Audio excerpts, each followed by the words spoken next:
Hello student, कैसे हैं आप लोग। आशा करते हैं आप सभी अच्छे होंगे और अपने घरों में अच्छे से पढ़ रहे होंगे। बच्चों, आप लोग जैसा जानते हैं कि हमारा गति के नियम चैप्टर चल रहा है। इस पार्ट में हमने आपको पिछली वीडियो में जड़त्व के नियम के बारे में बताया था और आज हम न्यूटन के गति संबंधित नियम को आज बताएंगे। आपको पता ही होगा सर आइजैक न्यूटन, जिन्होंने ग्रेविटी के बारे में बताया था, उन्होंने ही न्यूटन के गति के विषय में कुछ नियम दिया, जिसे हम क्या बोलते हैं, न्यूटन के गति के नियम। क्या कहते हैं बच्चों, ध्यान दीजिएगा, न्यूटन के गति विषयक नियम कहते हैं इन नियमों को। ठीक है, उन्होंने जड़त्व संबंधी कार्य को आगे बढ़ाया और वस्तुओं की गति का विस्तृत एवं प्रबंध अध्ययन किया और गति विषयक 3 नियमों का प्रतिपादन कर डाला। कितने नियम उन्होंने दिए? 3 नियम। तो तीनों नियम को हम यहां देखेंगे। गति का प्रथम नियम, फिर द्वितीय नियम, फिर तृतीय नियम।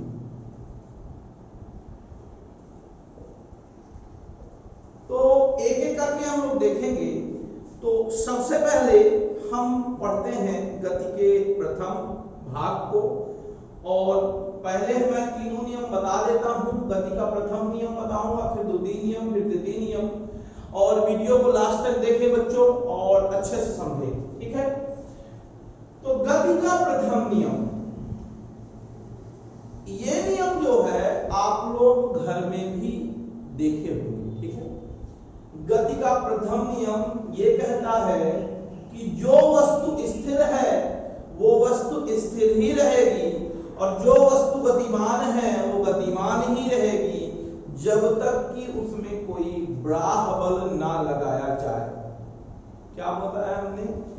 यदि वस्तु स्थिर है तो स्थिर ही रहेगी और यदि वह गतिमान है तो उसी गति से उसी दिशा में गतिमान रहेगी जब तक कि उसमें कोई बाह्य बल ना लगाया जाए, कोई बाहर का बल ना लगाया जाए तब तक। इसके 2 पार्ट है। पहला पार्ट जो है न्यूटन की गति के नियम का, वो है विराम के जड़त्व से संबंधित। दूसरा पार्ट जो है वो गति के नियम से संबंधित है। तो देखते हैं हम लोग। प्रथम नियम क्या कहता है ना, ये कहता है कि जो वस्तु स्थिर है वह स्थिर रहेगी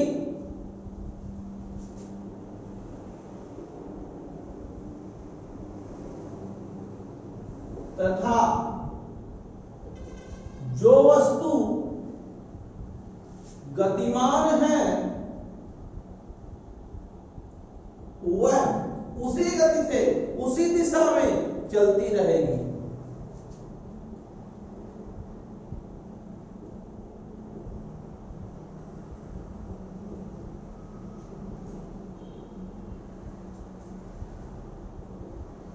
गति करती रहेगी जब तक उसमें कोई बाह्य बल ना लगाया जाए। समझिए बात को, मैं इसको बहुत अच्छे ढंग से, बहुत बृहद ढंग से बताने जा रहा हूं। ये है हमारा क्या, गति का प्रथम नियम। यानी कि जो वस्तु स्थिर है आपकी वह स्थिर रहेगी, जो वस्तु गतिमान है वह उसी दिशा में उसी वेग से गति करती रहेगी जब तक कि उसमें कोई बाह्य बल ना लगाया जाए। ठीक है, ये कहता है हमारा गति का प्रथम नियम। ठीक है ना, इसको याद कर लीजिएगा कि जो वस्तु स्थिर है वो स्थिर रहेगी, जो वस्तु गति में है वो गतिमान रहेगी, उसी दिशा में उसी वेग से चलती रहेगी। दूसरा नियम जो है द्वितीय नियम ये कहता है कि किसी वस्तु के संवेग परिवर्तन वही संवेग पता करना पड़ेगा आपको, संवेग क्या है। तो पहले मैं प्रथम नियम को बता देता हूं और प्रथम नियम को बताने के बाद प्रथम नियम समझा देता हूं, फिर द्वितीय तृतीय नियम करवा दूंगा। फिर इसके बाद क्या करेंगे हम लोग, प्रथम नियम को करने के बाद संवेग जानेंगे, संवेग के बाद आवेग जानेंगे और आवेग के बाद हम द्वितीय नियम से संबंधित सवाल करेंगे, ठीक है ना। तो देखिएगा सबसे पहले द्वितीय नियम, मैं तीनों नियम को पहले बता देता हूं, फिर एक एक करके समझा दूंगा, ठीक है ना बच्चों। तो प्रथम नियम क्या है, जो वस्तु स्थिर रहेगी स्थिर रहेगी, जो गति में है, जो वस्तु गतिमान है वो गतिमान रहेगी, उसी दिशा में उसी वेग से गतिमान रहेगी जब तक कोई बाहर न लगाया जाए। द्वितीय नियम, ठीक है ना। किसी वस्तु का संवेग परिवर्तन की दर, संवेग में परिवर्तन की दर उस पर लगाए गए बल के अनुक्रमानुपाती होता है। किसी वस्तु का संवेग में परिवर्तन की दर उस पर लगाए गए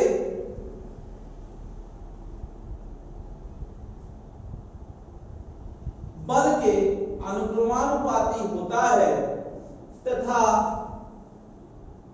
संवेग में परिवर्तन बल की दिशा के अनुदिश होता है।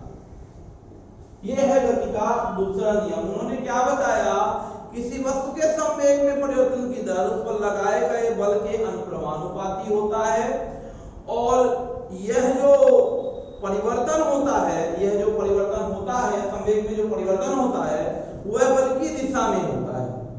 कहां होता है, बल की दिशा में होता है, ठीक है।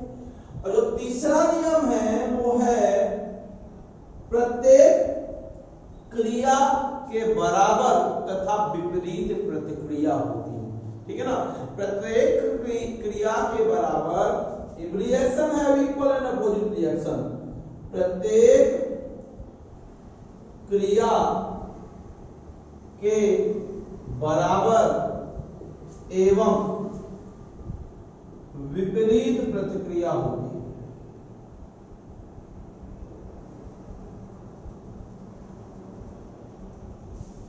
यह कहता है हमारा तृतीय नियम। समझ में आया बच्चों?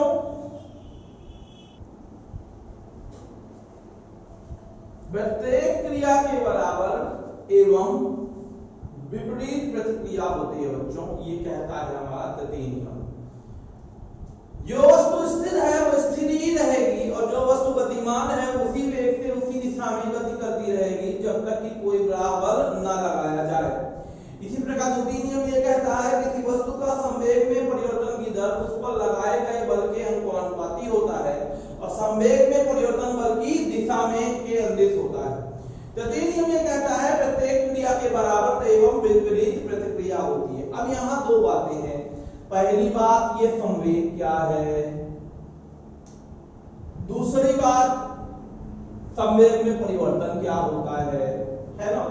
तो इसको हम आगे अभी समझेंगे, हर चीजों को बता देंगे हम आपको। तो पहले हम एक एक करके इनको लिख दिया है हमने, 3 नियम लिखा है। पहला नियम ये है कि जो वस्तु स्थिर है वो स्थिर रहेगी, गतिमान है गतिमान रहेगी जब तक कि कोई बड़ा बल ना लगाया जाए। दूसरा हमारे साथ ही पढ़िए आप लोग। दूसरा नियम ये है कि जो वस्तु किसी वस्तु के संवेग में परिवर्तन की दर उस पर लगाए गए बल के अनुपाती होती है और यह बल जो है, यह परिवर्तन जो है बल की दिशा में होता है, यह संवेग में परिवर्तन बल की दिशा में होता है ना। और यहाँ प्रत्येक क्रिया के बराबर तथा विपरीत प्रतिक्रिया होती है। ये तीनों नियम है। अब हम पहले नियम को थोड़ा समझते हैं। देखिए बच्चों, पहला नियम के 2 भाग हैं। कितने भाग हैं? 2 भाग हैं बच्चों। पहले नियम के 2 भाग हैं। पहला, आपको हमने जड़त्व का नियम बताया था, तो जड़त्व के नियम 3 बताए थे। पहला नियम ये बताया था कि विराम का जड़त्व है ना, जो वस्तु स्थिर है वो स्थिर ही रहना चाहती है, मतलब अपनी स्थिति परिवर्तन में असमर्थ होती है। तो दूसरा इसमें जो पहला भाग है वो विराम के जड़त्व से लेना देना है। इसका पहला भाग किससे रिलेटेड है? विराम के जड़त्व से रिलेटेड है। और दूसरा जो भाग है वो गति के जड़त्व से रिलेटेड है। किससे रिलेटेड है? गति के जड़त्व से। तो इन दोनों को देखते हैं। विराम का जड़त्व क्या होता है? जो वस्तु स्थिर है वो स्थिर रहेगी, और जो वस्तु मतलब जिस स्थिति में उसी स्थिति में रहना चाहेगी। इसका एग्जांपल हमारे व्यवहारिक रूप से बहुत दिखता है। जैसे आपने बहुत दैनिक जीवन में आसानी से देखे होंगे। कैसे देखा होगा आपने देखा होगा, जो मेज आपका रख के जाते हैं वो भाई अगर कोई उस कमरे में नहीं जाता है तो वो वस्तु वही रहती है। बेड आपका जहां रखा है वहीं रखा हुआ है ना, या आपका पंखा जहां रखा है वहीं रखा हुआ है, या फिर कोई भी वस्तु जहां रख दी जाए वहीं रखी रहती है, जब तक कि कोई उसको उठाकर इधर उधर ना करे। अगर इधर उधर कर देता है तो आपको क्या हो जाता है? संशय हो जाता है, भाई कोई ना कोई इस कमरे में आया था, या कोई ना कोई इसको टच किया था। समझ में आया ना बच्चों?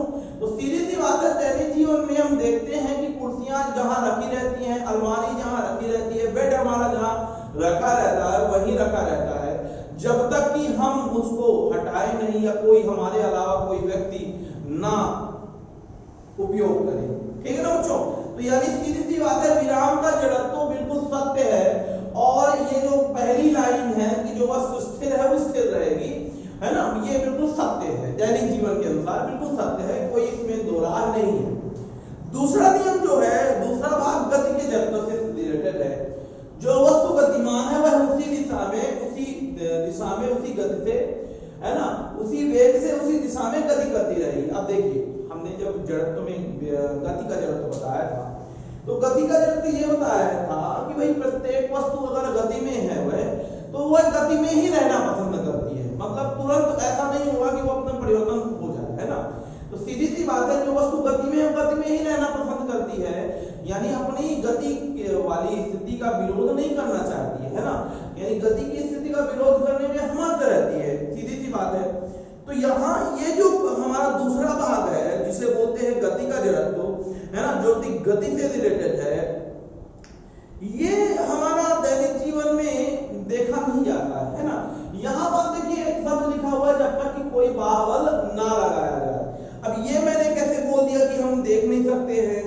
भाई ये बताइए कि आप सर ये बोल रहे हैं दूसरे नियम में कि जो वस्तु गति में है, यानी आप एक बार साइकिल चला दिए तो आप बंद नहीं होंगे अगर कोई बाहुबल ना लगे। साइकिल चला दिया आपने तो साइकिल एक बार पैडल मार दिया तो बस चलती रहेगी क्या?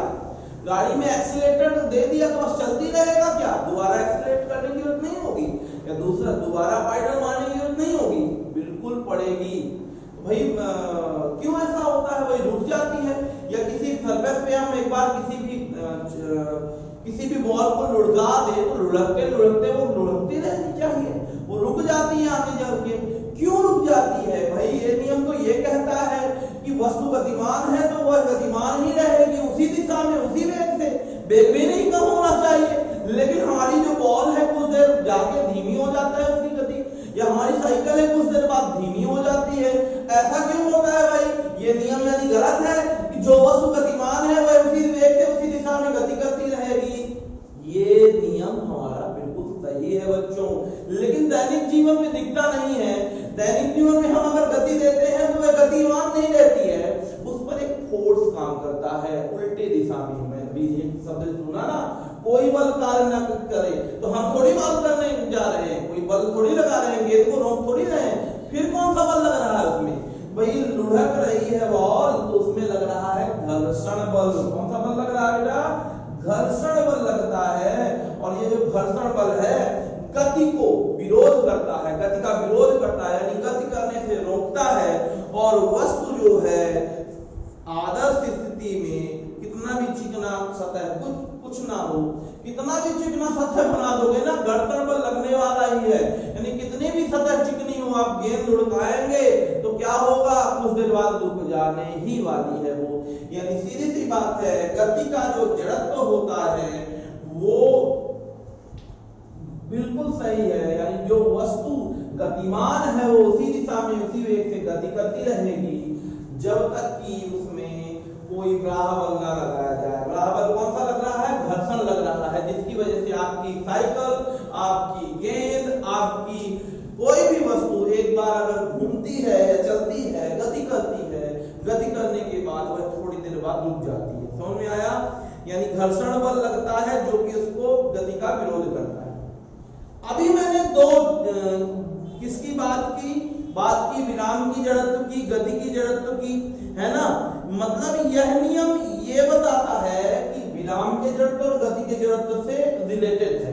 यानी इस नियम को जड़त्व का नियम भी कहते हैं। ध्यान रखिएगा, गति के प्रथम नियम को क्या बोलते हैं बच्चों?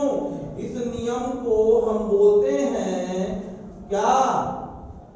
बिल्कुल सही, जड़त्व का नियम, जड़त्व का नियम कहते हैं। ठीक है बच्चों, ये समझ में आ गया होगा आप लोगों को। अब आगे देखिए, अब आते हैं संवेग पे। दूसरा नियम क्या कहता है? संवेग में परिवर्तन की दर, है ना। तो संवेग तो पहले समझ लेते हैं, तब ना काम बनेगा हमारा। तो संवेग, हमारा उद्देश्य द्वितीय नियम को जानना है, लेकिन जब संवेग ही नहीं जानेंगे तो भाई कैसे बनेगा काम हमारा। तो संवेग क्या होता है इसको थोड़ा जान लेते हैं। और संवेग कितने, देखिए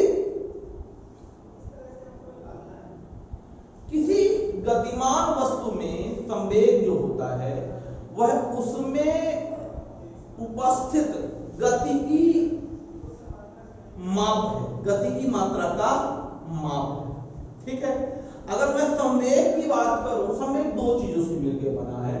किसी वस्तु का संवेग, किसी वस्तु का संवेग उस वस्तु के द्रव्यमान तथा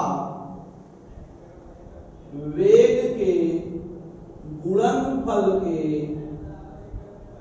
बराबर होता है। किसके किसके? द्रव्यमान के और वेग का गुणनफल ही से कहलाता है संवेग कहलाता है। यानी संवेग बराबर क्या हो गया? द्रव्यमान गुणे वेग। देखिए द्रव्यमान क्या है? द्रव्यमान एक मास है जो कि किसी वस्तु में निहित वस्तु की मात्रा को दर्शाता है। वेग क्या है? जिस भी गति से वस्तु अपनी विस्थापन में जो परिवर्तन करता है उसे हम बोलते हैं वेग। तो संवेग क्या है? द्रव्यमान और वेग का गुणनफल ही संवेग है। और इसका जो फार्मूला है इसको हम P से प्रदर्शित करते हैं। किससे प्रदर्शित करते हैं? P बराबर m ही बोलते हैं। और सदिश रूप में क्या बोलेंगे इसको, ये ध्यान रखना, सदिश राशि है। सदिश रूप में इसको बोलते हैं वेक्टर P बराबर m वेक्टर V, है ना। इसका मात्रक क्या होता है बच्चों? मात्रक भी जान लो। मात्रक भाई द्रव्यमान, संवेग का मात्रक जो होगा, संवेग का मात्रक कुछ क्या होगा? द्रव्यमान का मात्रक गुणे वेग का मात्रक। तो द्रव्यमान का मात्रक होता है केजी और वेग का मात्रक होता है मीटर पर सेकंड। तो इसका मात्रक हो जाएगा केजी मीटर पर सेकंड। क्या हो जाएगा? केजी मीटर पर सेकंड हो जाएगा, किलोग्राम मीटर प्रति सेकंड हो जाएगा। तो इसका बीमी सूत्र क्या आ गया? किलोग्राम मीटर प्रति सेकंड मात्रक। बीमी सूत्र भी निकाल देते हैं बगल में। इसका बीमी सूत्र क्या होता है बच्चों? बीमी सूत्र, बीमी सूत्र हो जाएगा भाई, m का बीमी सूत्र m होता है, वेग का होता है lt माइनस 1, इसका हो जाएगा mlt माइनस 1। कितना जाएगा? mlt minus 4। प्रकृति तो जान ही चुके हैं, सदिश रूप में लिखे हैं। तो प्रकृति कैसी होती है? सदिश होती है। प्रकृति कैसी होती है बच्चों? सदिश होती है। ठीक है बच्चों, ये आ गया हमारी सदिश। समझ में आया बच्चों की नहीं आया? चलिए ठीक है, हो गया। अब हम आते हैं इसी के थोड़ा सा आगे। इसी में दो तथ्य हैं जो कि आप लोगों को जानना आवश्यक है, ठीक है? इसको कर लेंगे आप। चलिए देखते हैं अब आगे। इसमें दो तथ्य हैं जो कि आपको जानना है। पहला तथ्य ये है कि यदि दो वस्तुओं की समान वेग से गतिमान है, यदि दो वस्तु समान वेग से गतिमान है तो भारी वस्तु का संवेग हल्की वस्तु से अधिक होता है।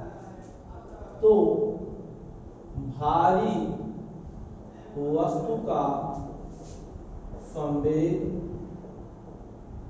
हल्की वस्तु के संवेग से क्या होता है? अधिक।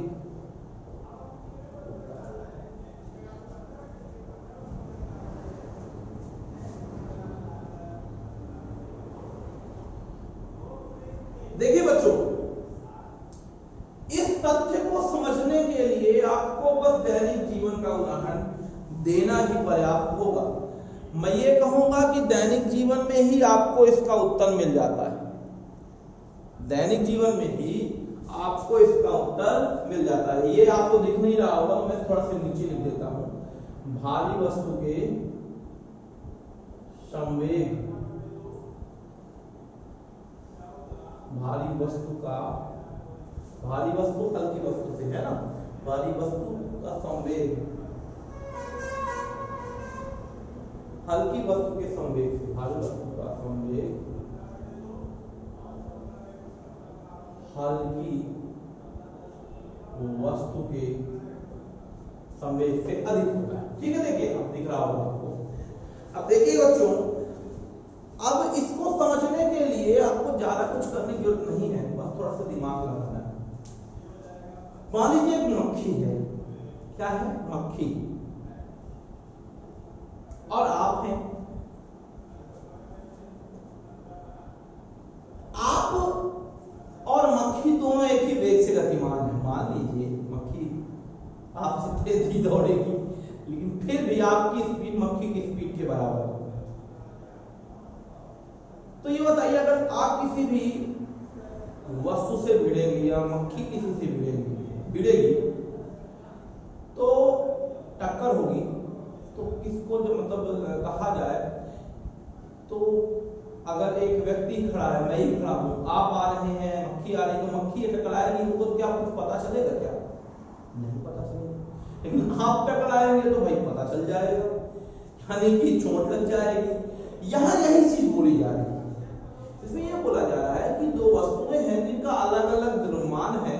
मान लीजिए कोई वस्तु है, स्कूटर है, और एक कहा जाए तो स्कूटर के साथ बुलेट, स्कूटर और बुलेट दोनों एक ही वेग से जा रही हैं। तो किसका संवेग ज्यादा होगा, यानी मास इनटू वेलोसिटी किसकी ज्यादा होगी? भाई सीधी सी बात है, अगर मास वेलोसिटी किसकी ज्यादा होगी? भारी वस्तु की ज्यादा होगी। लेकिन कैसे? मैथमेटिकल रूप से कैसे? ऐसे तो समझ गए हम कि भाई भारी वस्तु भाई 40 की रफ्तार से चले, उसका मास मान लीजिए 40 ही है, और हल्की वस्तु 40 की रफ्तार से चले, उसका मास 20 है। तो 40 गुणे 20 और 40 गुणे 40 दोनों अलग होंगे। समझ में आया? फिर समझते हैं। एक है हमारी बुलेट तो जानते होंगे। एक है हमारा स्कूटर।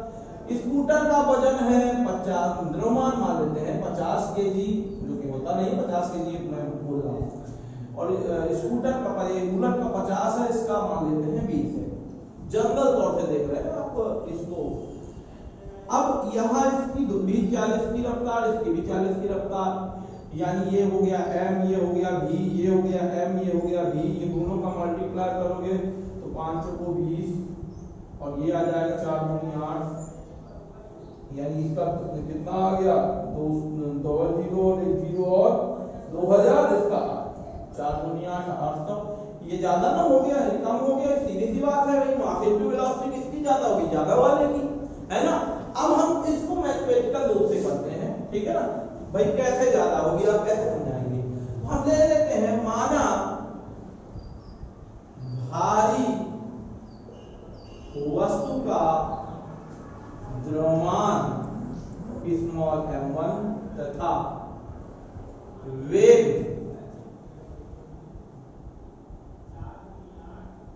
भारी वस्तु का द्रव्यमान 1 तथा हल्की वस्तु का द्रव्यमान m2, दोनों का वेग v, दोनों का वेग क्या है, v है, तो वेग एक ही है, ठीक है। तो भारी वस्तु का संवेग, भारी वस्तु का संवेग कितना होगा, संवेग p equal to mv, p1 equal to m1v। और हल्की वस्तु का संवेग कितना होगा, हल्की वस्तु का संवेग जो है वो हो जाएगा p2 बराबर m2v। क्या करते हैं, समीकरण नंबर इसको 1 ले लेते हैं, इसको ले लेते हैं समीकरण नंबर 2। समीकरण नंबर 1 में समीकरण नंबर 2 को क्या करते हैं, भाग करने को। तो भाग करेंगे तो p1 अपॉन p2 आ जाएगा, m1v अपॉन m2v आ जाएगा, v से भी कैंसिल, यानी p1 upon p2 equal to m1 upon m2। अब ये बताइए, आपको m1 m2 के बारे में तो पता है, m1 तो भारी वस्तु है, यानी m1 हमारा ज्यादा है किससे, m2 से, ये तो पता है ना आपको। अब ये बताइए m1 का रिलेशन किससे है, m1 का रिलेशन p1 से है, तो m1 ज्यादा तो p1 भी ज्यादा, तो सीधी सी बात है p1 ज्यादा हो गया और p2 क्या हो गया, कम हो गया। आप इसको लिख सकते हैं, अतः क्या, अतः भारी वस्तु का जो ऊपर लिखे हुए हैं वही आप लिख देंगे। समझ में आया बच्चों की नहीं आया, आ गया होगा, ठीक है। इसको लिख लीजिएगा, इसके स्क्रीनशॉट भी ले लीजिएगा। चलिए अब हम आगे आते हैं, नेक्स्ट करते हैं। नेक्स्ट इसी का उल्टा बोला है, ठीक है। उल्टा मतलब अगर दो वस्तु का द्रव्यमान समान हो या संवेग समान हो, दोनों वस्तुओं का संवेग क्या हो, समान है। संवेग इस बार क्या है, समान है, तो हल्की वस्तु उल्टा हो जाएगा ना, तो हल्की वस्तु जो होगी, हल्की वस्तु का वेग, संवेग नहीं वेग, हल्की वस्तु का वेग जो होगा भारी वस्तु के वेग से अधिक होगा। हल्की वस्तु का वेग भारी वस्तु के वेग से अधिक होगा। अब इसको भी समझते हैं, सीधी सी बात, ये भी समझ में आ गया। फिर से वही चीज, माना दो वस्तु जिनका संवेग p है, संवेग p है, संवेग में है ना, देखो, जिनका द्रव्यमान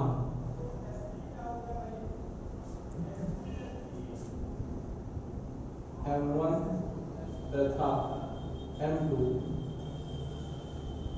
m1 जिनका द्रव्यमान भारी वस्तु का m1 तथा